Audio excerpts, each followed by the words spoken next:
महकते हुए महसूस किया। बहुत छोटी सी जिंदगी होती है उसकी, थोड़ी देर के लिए खिला, खुशबू से पूरे वातावरण को महकाया और उसके बाद झड़ जाता है। लेकिन दिल और दिमाग दोनों पर कब्जा करता है।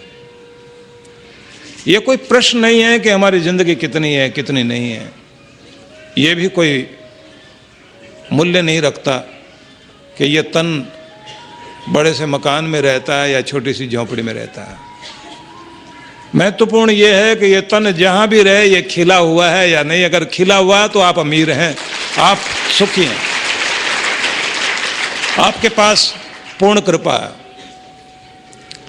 इसलिए जीवन में संत का होना बहुत जरूरी है। और संत वाणी पर ध्यान दें कि बूंद समाई समुद्र में, यह जानत सबको है। ये तो सबको पता है कि बूंद सागर में गिर जाती है, छोटी छोटी बूंदें मिलकर के ही सागर बनती हैं। बूंद समाई समुद्र में, ये जानत सब कोय। समुद्र समाया बूंद में, बिरला बूझे कोय। किसी किसी को ये पता है, कोई कोई ये जान पाता है कि एक बूंद में भी समुद्र पूरा समाया हुआ है। अब वो समुद्र कौन सा है? पूरी सृष्टि में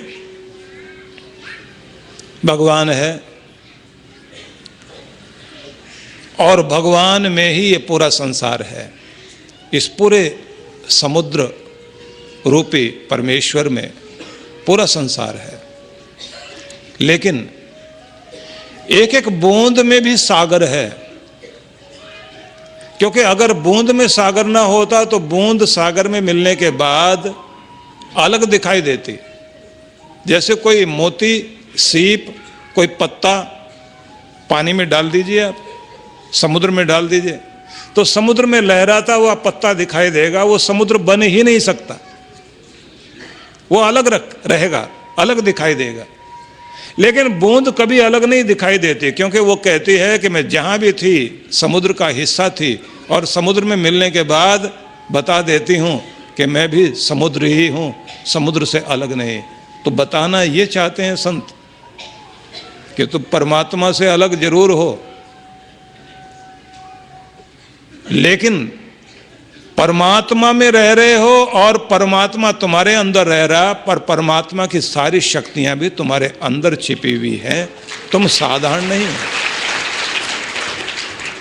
तो समुद्र बूंद में समाया हुआ है, भगवान हम में समाया हुआ है। तो भगवान को डर लगता है क्या? भगवान चिंता करते हैं क्या? भगवान परेशान होते हैं क्या? भगवान को मरने की, कोई जीने की समस्या सामने आती है? जब भगवान के सामने ये समस्या नहीं तो फिर उसके बच्चे के सामने समस्या क्यों है? वो समझे कि मैं भी अमर हूं, मेरा परमात्मा भी अमर है। तो इसलिए निडर होकर जिए। मरने से पहले मरने वाले नहीं हो। जब आएगी तब देखी जाएगी। जब तक है तब तक जी भर के जीना है और समस्याओं का सामना करना है। समस्या को कभी भी अपने से बड़ी मत मानो, आप बड़े हो। अगर समस्या को, दुख को, बीमारी को इतना बड़ा मान लिया कि मैं छोटा हूं, बीमारी बड़ी, तो बीमारी खा जाएगी। और अगर आप मानोगे कि मैं बड़ा हूं तो रोज आप बीमारियों को श्वास के अंदर लेते हो, श्वास के माध्यम से अंदर लेते हो, और बीमारियों का पता भी नहीं लगता, दूसरे श्वास से बाहर चली जाती हैं। कितने सारे वायरस आपके श्वास के माध्यम से आपके अंदर आ रहे हैं, लेकिन अंदर आने के बाद आपको वो बीमार नहीं कर पाते। रोज नहीं, हर क्षण आप श्वास जो ले रहे हैं तो बीमारी अंदर जा रही है, वायरस अंदर जा रहे हैं। यहाँ कितने सारे लोग बैठे हैं, तरह तरह के समस्याएं व्यक्ति के अंदर है, उसका श्वास बाहर जा रहा है, दूसरे का भी जा रहा है, एक दूसरे का श्वास अंदर जा रहा है, तो बीमार क्यों नहीं होते? जैसे आप अपने अंदर कमजोर पड़ते हैं तो आपको हवा में कहीं से भी वायरस मिल जाएगा, और आप बीमार हो जाओगे, क्योंकि बीमारी अंदर पनपेगी।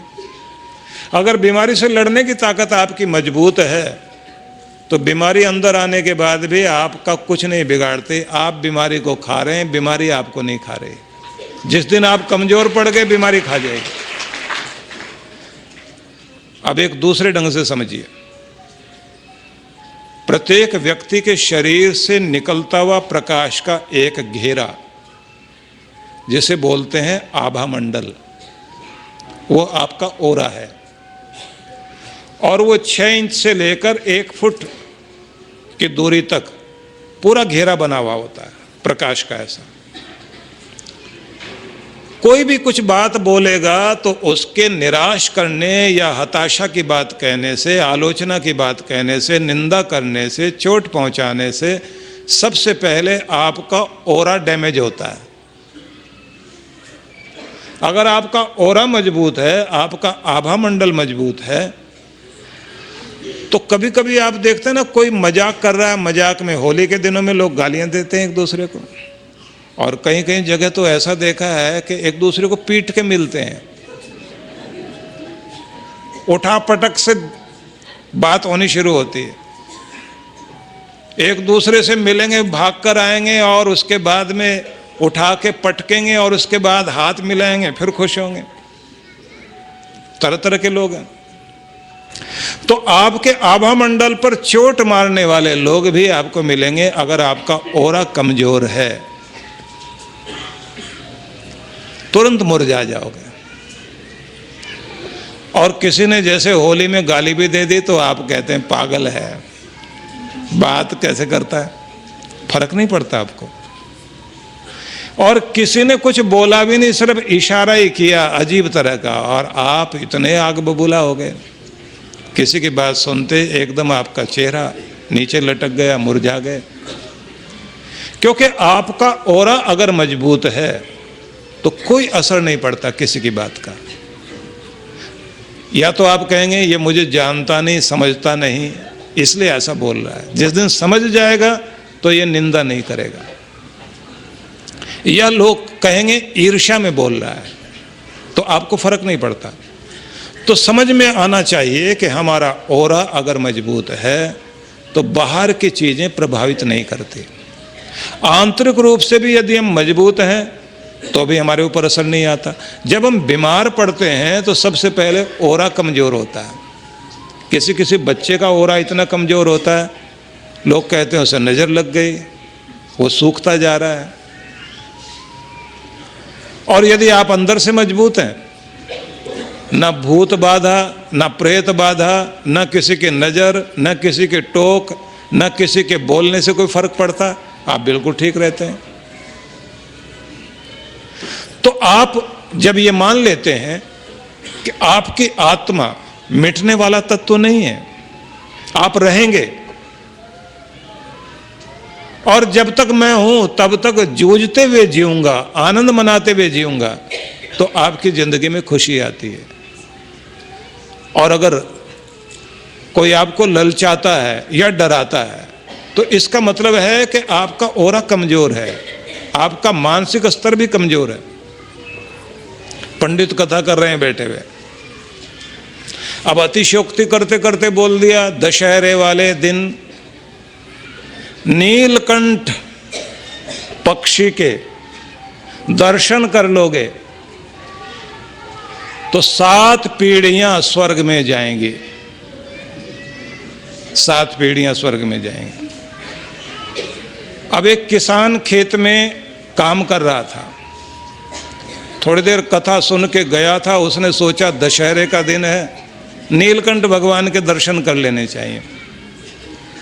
फिर समझ में आया नीलकंठ भगवान तो शिव जी हैं, उनके दर्शन करने के लिए तो मंदिर में जाना पड़ेगा। पर पंडित ने कहा था नीलकंठ पक्षी भी होता है, उसके दर्शन कर लें तो 7 पीढ़ियां स्वर्ग में जाएंगे। वो गया, इधर उधर देखा, पेड़ पर एक जगह पक्षी का घोंसला था, नीलकंठ पक्षी का। वहां गया तो देखा पक्षी मरा पड़ा है। अब चादर में उसने उसको पकड़ा, ऐसे लिया और लेकर के गया। पहले तो दर्शन किए खूब ढंग से, दर्शन करने के बाद फिर उसको संभाल लिया और कथा अभी चली रही थी, वहीं पहुंच गया। जाके बोला, पंडित महाराज, नीलकंठ पक्षी के दर्शन गंगा में स्नान करने के बाद दर्शन किए जाएं तो 7 पीढ़ियां स्वर्ग में जाती हैं। बोले हाँ बिल्कुल ठीक है। और अगर मरा हुआ दिखाई दे जाए फिर? बोले फिर 7 पीढ़ियां नरक में जाती हैं। उसने चादर में से निकाला और कहा, पंडित जी देखना जरा इसको। और फिर कहा, सब देख लो, अकेला नहीं जाऊंगा, सबको लेकर जाऊंगा।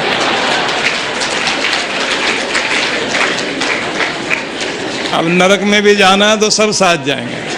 अब दर्शन करो। हिलाता रहा। तो कितने लोग आपको डराएंगे, कोई लालच देगा, ऐसा करने से ये फायदा हो जाएगा, नहीं करोगे ये नुकसान हो जाएगा। लेकिन सब घट मेरा साइया, खाली घट ना कोय। सबके हृदय में परमात्मा है और जहां भगवान बैठा हुआ है वहां कोई फर्क पड़ने वाला नहीं है किसी के दर्शन करो या ना करो, क्योंकि आपके अंदर तो परमात्मा लगातार दर्शन दे रहे हैं, लगातार कृपा कर रहे हैं।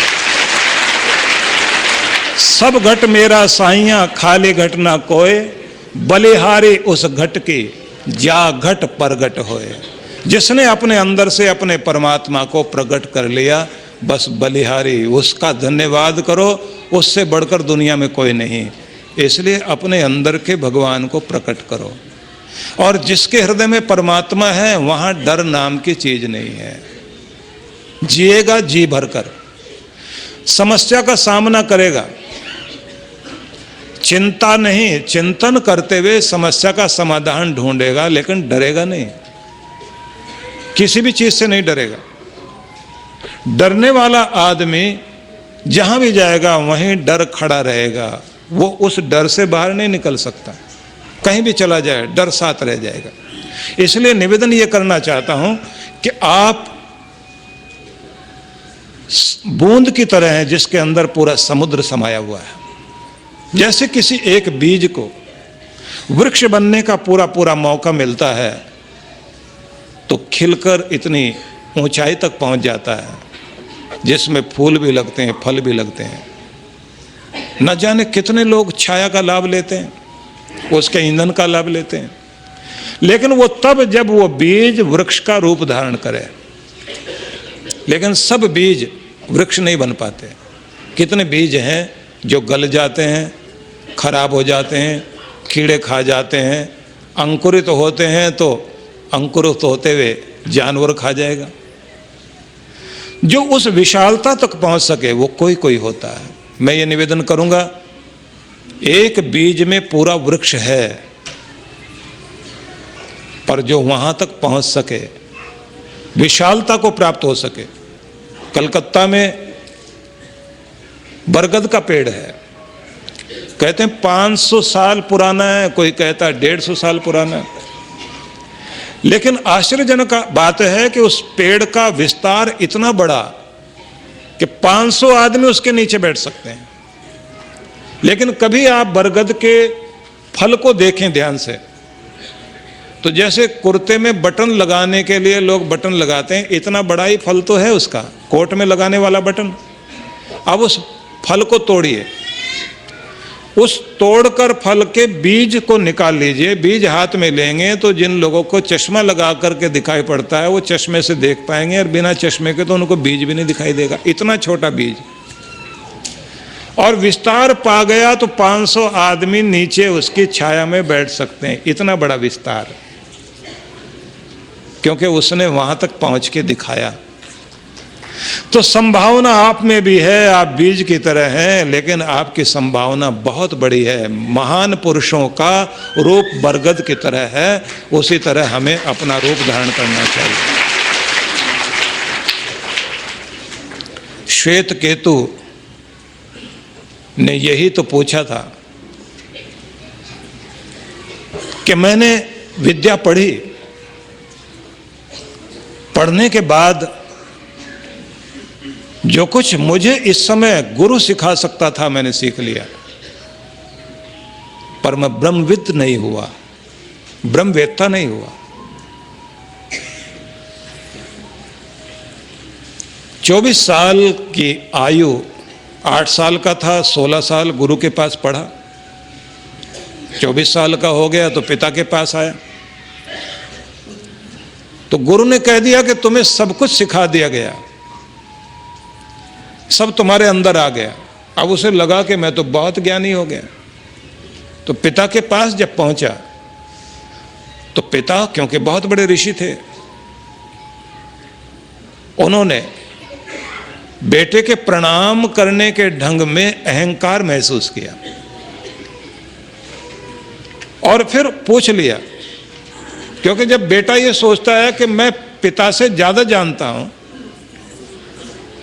और पिता की गलतियां बताने लग जाए तो उसे अहंकार हो जाता है कि मैं ज्यादा समझता हूं। तो पिता ने पूछ लिया, पुत्र क्या तुम उस चीज को जान गए हो जिसके जानने से सब कुछ जान लिया जाता है? ऐसी विद्या का पता लग गया तुम्हें? तुम्हें ऐसा कुछ ज्ञान मिल गया है कि जिसके जानने के बाद सब कुछ जान लिया जाए और फिर कुछ जानना बाकी न रह जाए। तो इसने कहा, ऐसा तो मैंने नहीं जाना। पिता ने कहा, तो ये नमक पानी में मिलाओ।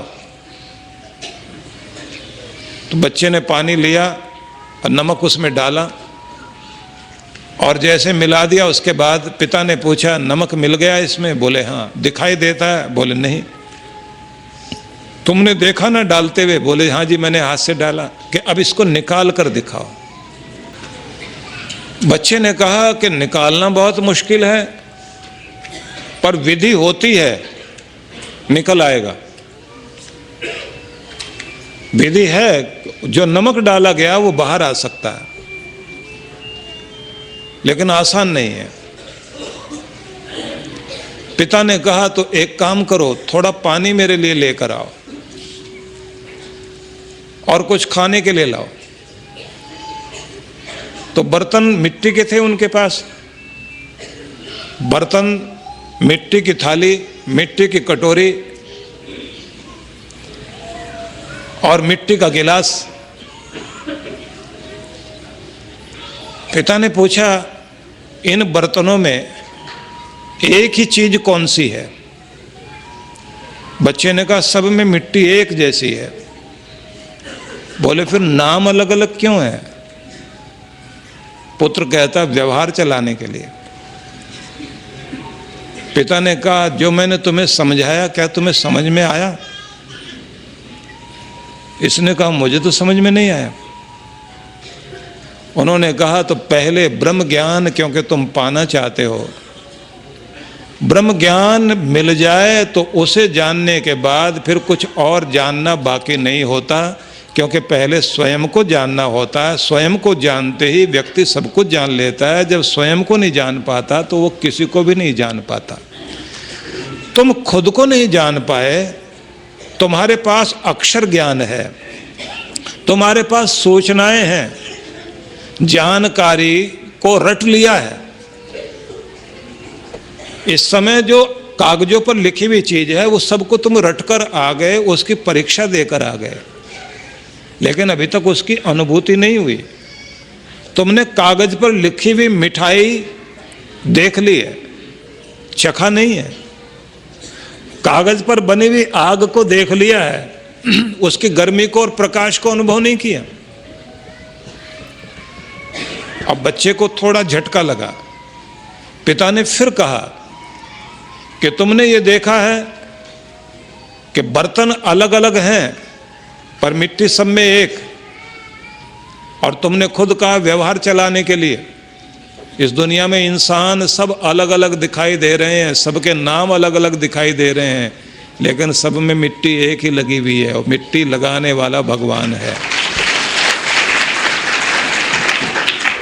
उसी मिट्टी से सबको बना दिया। अब कौन सुंदर नहीं, कौन मोटा कौन पतला, कौन ताकतवर कौन कमजोर, कौन राजा कौन रंक, बनाने वाले ने, एक ही कुम्हार ने सब बर्तनों को बना दिया।